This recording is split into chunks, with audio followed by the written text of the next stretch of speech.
Cardinal Pietro Parolin, Italy 70.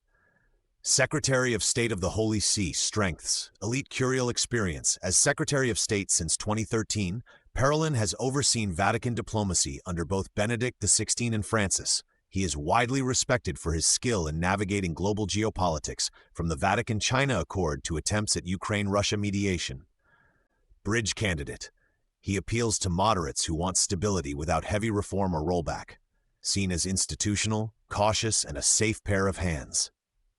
Italian with international reach. He's familiar to many global episcopates, yet rooted in the Vatican's Italian administrative culture. This could help consolidate votes across geographic lines. Challenges. Scandals. The 2020 London property scandal, while not directly tied to him, took place under his oversight. Critics see him as too embedded in the old guard. Perception of continuity without change. He may be seen as more of the same without the moral firepower of Francis. Path to the papacy. Parolin will likely be an early frontrunner, garnering strong first-round support from Italian, European, and curial cardinals. If progressive or global South factions can't unite behind one name, Parolin could emerge as the compromise candidate around the 4th-6th ballot. 2. Cardinal Luis Antonio Tagle, Philippines, 68, pro-prefect of the Dicastery for Evangelization. Strengths. Global South symbolism. Tagle would be the first Asian pope in centuries, symbolizing Catholicism's growth in the East. Pastoral charisma.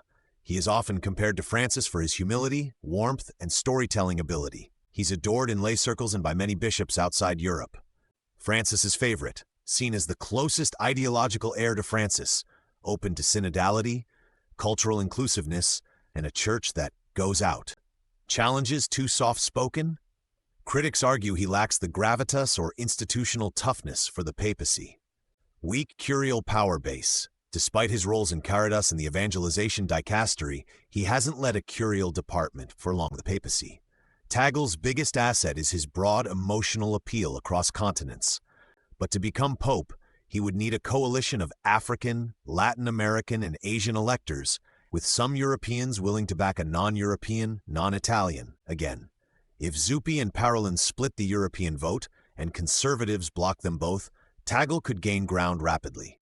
3. Cardinal Matteo Zuppi, Italy, 69, President of the Italian Bishops' Conference, Archbishop of Bologna. Strengths. The Italian Francis. Zuppi combines street-level pastoral work with international peace mediation, notably in Mozambique and Ukraine. He speaks the language of mercy, dialogue, and simplicity. Widely respected across camps, seen as progressive in tone, but orthodox in doctrine, he's a rare consensus figure. Francis loyalist. His leadership in the Italian Bishops' Conference aligns with Francis' synodal priorities.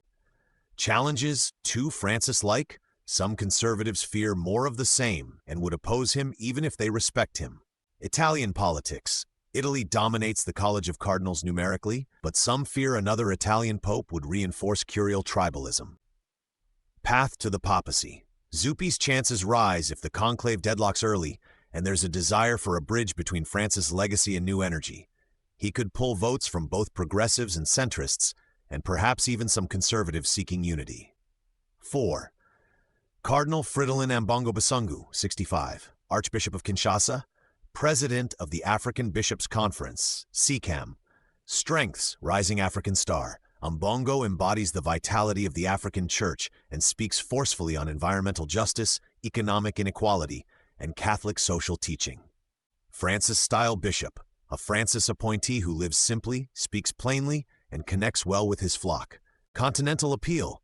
Could attract votes from African and Latin American electors seeking a post-European, post-colonial vision.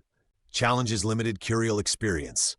Though respected, he hasn't held major positions in the Vatican administration.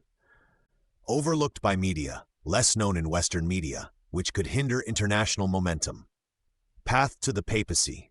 Ambongo is a strong dark horse candidate. If Parolin and Zuppi neutralize each other and progressives can't coalesce behind Tagle, African bishops could rally around Ambongo. If Latin Americans follow, he could surge quickly, especially after day 3. 5. Cardinal Jean Hollerich, Luxembourg, 66, Relator General of the Synod on Synodality. Strengths. Intellectual visionary. Hollerich is a Jesuit with deep theological training and experience in both Europe and Asia. Architect of the Synod, as relator of the global Synod process, he has become the voice of synodality, the Francis-era buzzword for church reform. Multilingual and cosmopolitan, fluent in 6 languages, with decades of missionary experience in Japan.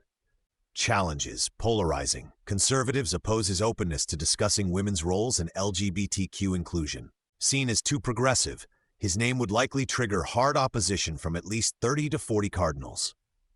Path to the papacy. Hollerich would need a coalition of European reformers, Latin Americans, and parts of the global South. He likely won't lead early rounds, but could emerge as a compromise candidate if a Francis 2.0 is needed, but not someone as visible as Zuppi or Tagle. 6. Cardinal Robert Sarah, Guinea 79, Prefect Emeritus of the Congregation for Divine Worship. Strengths: voice for tradition. Sarah is the most influential conservative voice in the college. His writings, like The Power of Silence, are spiritual bestsellers. African appeal. As a longtime figure in Rome and Africa, he embodies a fusion of experience and tradition. Global traditionalist support. Beloved by those critical of Francis's reforms, especially in Latin Mass communities. Challenges: he turns 80 just weeks after the conclave, technically eligible, but would be a short-term pontiff. Divisiveness. While respected, he's a flashpoint. Most progressives would block his election at all costs. Path to the papacy. Unlikely to win, but Sarah could block reformist candidates by commanding a stable block of 30 to 40 votes. If he were to endorse a younger conservative after day 3, e.g. Erdo, he could influence the outcome significantly. Summary table. Papabili 2025 Cardinal Origin Age Alignment Strengths Main Obstacle Parolin Italy 70 Moderate Curialist Diplomacy Vatican Experience Past Scandal Shadows Tagle Philippines 68 Progressive Global South Pastoral Appeal Weak Administrative Record Zuppi Italy 69 Reformist Peace Envoy Unifier Seen as Francis Repeat Mbongo DR Congo 65 Global South Justice African Leadership Climate Low Profile in Curia Hollerich Luxembourg 66 Progressive Synodal Process Lead Conservative Backlash Sarah Guinea 79 Traditionalist Doctrine Global Base Age Polarizing Figure. Final analysis. The 2025 conclave is unique. Francis has shaped the electorate, but the church is more fragmented than ever.